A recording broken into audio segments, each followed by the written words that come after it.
Punya radang sendi, lebih aman berendam air hangat atau air dingin? Namun sebelum kita masuki bahasan tersebut, seperti biasa kami ingatkan kepada Anda untuk like, subscribe, dan aktifkan juga ikon loncengnya untuk memperoleh notifikasi video terbaru yang menarik untuk Anda.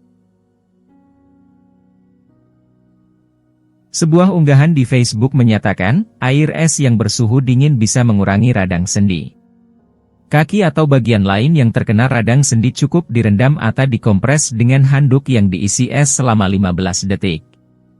Menurut dokter spesialis tulang Dr. Andri Lubis, Spot K, air dingin sebaiknya digunakan pada radang atau cedera yang baru.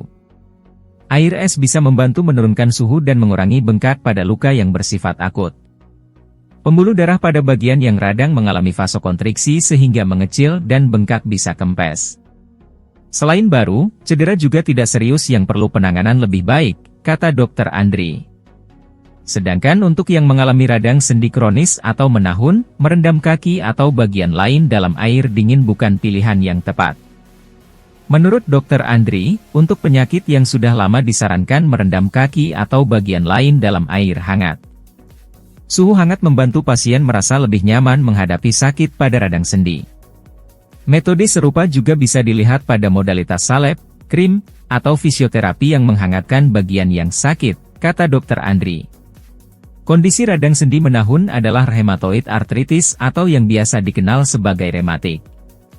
Berlawanan dengan suhu hangat, temperatur yang lebih rendah berisiko mengakibatkan pasien merasa tidak nyaman. Kondisi ini diekspresikan dengan rasa ngilu atau sakit saat suhu terasa dingin. Berendam air garam, cara redakan nyeri sendi akibat asam urat. Nyeri sendi merupakan keluhan yang umum dan sering dialami oleh Anda yang memiliki kadar asam urat tinggi. Untungnya, keluhan tersebut tak melulu butuh obat-obatan untuk mengatasinya. Anda hanya perlu berendam air garam. Fakta membuktikan bahwa berendam air garam telah lama dilakukan sebagai metode untuk meredakan stres. Belakangan, peneliti juga mengungkap bahwa berendam air garam mampu meredakan sensasi nyeri yang terjadi akibat penyakit asam urat. Hal tersebut dilandasi oleh penelitian yang dimuat jurnal Immunity di University of Manchester. Penelitian tersebut mendapati bahwa penyuntikan larutan salin ke bagian tubuh hewan yang nyeri dapat secara signifikan meredakan proses peradangan yang sedang terjadi. Mengikuti konsep osmosis, salin menyedot air dari sel-sel yang membengkak sehingga peradangan bisa berkurang. Selanjutnya, para peneliti menemukan bahwa larutan garam memiliki efek yang serupa. Penggunaan larutan hipertonik, tinggi garam, mampu menghambat potensi sinyal inflamasi pada tingkat molekuler.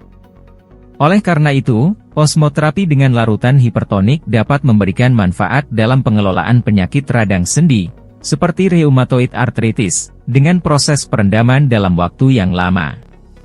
Lebih lanjut, peneliti juga menjelaskan bahwa berendam air garam memberikan efek melebarkan pembuluh darah dan efek relaksasi pada otot-otot yang tegang. Sebagai manfaatnya, persendian yang kencang dan sakit bisa mereda. Meski umumnya diterima sebagai terapi yang sangat aman, berendam air garam sebaiknya tidak dilakukan bila Anda memiliki luka terbuka pada kulit. Pasalnya, luka terbuka yang terpapar larutan garam akan terasa benar-benar perih. Selain itu, air hangat yang digunakan saat berendam juga dapat menyebabkan pusing atau hipotensi, khususnya bila proses perendaman dilakukan terlalu lama. Terima kasih sudah nonton, jangan lupa like, subscribe, dan share ya!